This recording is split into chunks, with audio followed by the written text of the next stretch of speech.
السلام عليكم ورحمة الله وبركاته. walaaleyga marna asxaabtayda qaaliga soo dhawaada meel kastoo aad ka joogtaan dunida daafeeda isku soo noqod wanaagsan alxamdulilah.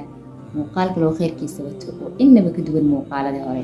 muuqaalkan waxaa rabaa inaa idinkula wadaago dikriyo ilaahay subxaanahu watacaala ama dhowr dikri ilaahay subxaanahu watacaala oo nolosheeda wax badan ooga bedelay, ama ducooyin ilaahay subxaanahu watacaala nolosheeda uu wax badan ooga bedelay.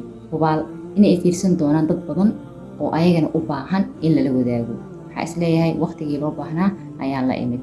soo dhawaada. dikri walbo waxa uu wataa qiso yaroo kooban oo aniga igu dhacday ama aniga igu saabsan. ma ahan waxaa idinkaga sheekeynaya wax aan meel kasoo minguuriyey. ilaahay subxaanahu watacaala ayaana markhaati igaga ah, oo ma ahan wax yacni inta soo dhoodhoobay aa idin sheegayo. inaa wax badan ka faa'iidi doontaanna waa rajeynaya. dikriga afaraad لا إله إلا أنت سبحانك إني كنت من الظالمين. لا إله إلا أنت سبحانك إني كنت من الظالمين. waa duco. ducadan waxaa akhristay mid ka mida nebiyada ilaahay subxaanahu watacaala uu u soo diray ummadiisa. waan wada naqaanaa, weliba waxay ku jirtaa iyadoo aayad ah fii suurati alambiyaa. qisada koobana aniga igu dhacday waxay ahayd hadda ka hor 2 sano mise 3 sano ka hor ayaa waxaa dhacay problem family ah oo xalkiis aad u igu adkaaday in aan helo ayaa i qabsaday. aad iyo aad ayaan u welwelay, aad iyo aad ayaan u muugooday. qaab yacni uga baxsado ayaan garan waayay. macalin markaas aan isgaranaynay oo macalin dugsi ah ayaa wuxuu i faray in aan akhristo dikrigan ama ducadan xilliga, weliba wuxuu i faray si khaasatan salaatul casri markii aan dukado aniga oonan saliga ama goobta aan ku tukaday ka kicin in aan akhristo.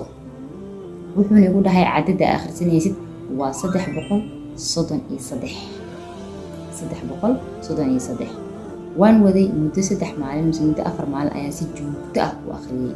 kadibna waxaan dareemay xalka inaan si tartiib ah u helaayo. alxamdulilah. ducada saddexaad ama dikriga saddexaad. xasbuna allah sayu'tiina allahu min fadlih innaa ila allahi raaqibuun. iyadana qisada kooban ee aniga igu dhacday waxay ahayd dhowr sano ka hor. kadib waxaa la ii sheegay daawoodiisa in ay iga xigto lacag $400 ah, oo markaas markii loo ifiiriyay hadda aanan awoodin, meel aan ka keeno aanan awoodin. waxaa dhacday in aan aad u badiyay dikrigan. aniga waxaan akhriyey kumanaan ayaan akhriyey. taas waxaa iisii wehlisay maalinkaas ee aan baadigoobayay lacagtaas aan isku daaweynayo. waxaa ila socotay duco waalid oo ah abtigay inuu idhahay muraadkaada adoo gacanta midig ku haysto ayaad imaan doontaa. albaabka markaan ka baxay shilin ma aanan haysanin. si kadis ah ayaan u helay. alxamdulilah rabbilcaalamiin. maalintaas waan xusuustaa, maalin aan ilaawaayo ma ahan. markii aan soo noqdayna anigoo si un u faraxsan ayaan soo noqday, waayo caafimaadkayga wixii aan isku daaweyn lahaa ayaa ilaahay ii saqiray bacdamaa aan badiyey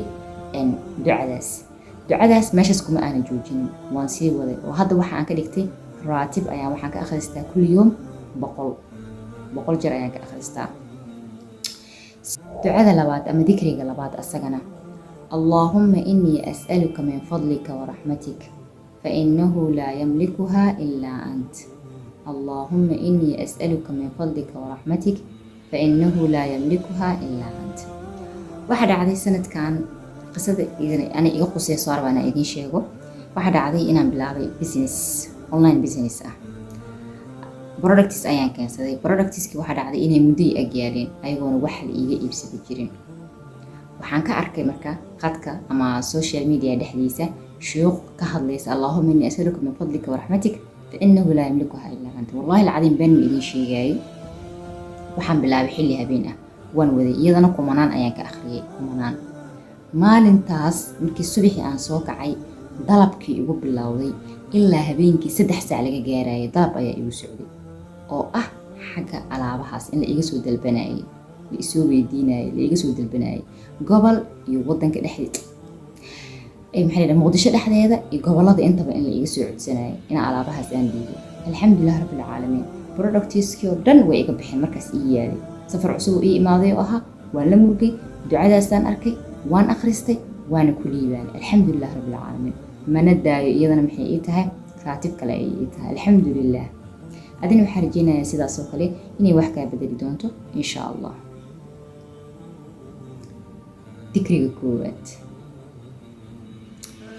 dikriga koowaad waa alxawqalah aa la yidhaahdaa laa xawla walaa quwata ilaa billaah alcaliy alcadiim waxaan halkan ka xusayaa ama aan aada uga mahadcelinayaa gabadhii i bartay barasho aqoon hore waa u aqaanay laakiin in aan aqristo xiliyada culeysyada ay i haystaan naciim cabdirasaaq cumar jees halkaanaan ka salaamaya ugana mahadcelinaya lacalla haddii ay i daawato xawqalada brobleemyada ilaahay uu iiga furfuray wax aan hadda hal iyo laba ka dhigi kara meeshaan ma jiro laakiin wax ugu fudud idin sheegaya tusaale qof walba dadka asaga ugu dhow ama dadka asaga ku xeeran waxaa jiro bani aadamka si kastoo iskula dhaqmo in la isku dhaco markay dhacdo dadka aniga aada iigu dhow oo kalgaceyladeeda ama aan jeclahay ama tol ha ahaado ama dad kaloo ii dhow ha ahaado markii aan isku dhacno waxaan sameeyaa xawqalada ayaan badiyaa ama laa xawla walaa quwata ilaa billah laa xawla waan badinayaa anigoo markaas niyeysanayo in dadkaas ama qofkaas ani asaga wax naga dhexeeya uu ilaahay burburiyo ama baabi'iyo oo maslaxad iyo wanaag ku bedelo waan arkaa saacad gudaheedaan ku arkaa haddaanan ku arkin daqiiqado gudaheedaan ku arkaa haddaanan ku arkin maxaa la yidhahdaa hal maalin gudaheedaan ku arkaa alxamdulilah rabbilcaalamiin laa xawla walaa quwata ilaa billah yaan la ilaawin haddaad ducooyinkii hore ama dikriyadii hore aa idiin soo sheegay ay kugu cuslaadeen tan ayaa wax walba kaaga filan waa sababta aa uga dhigay lambar 1 afartoodaba waxbay iga bedeleen aniga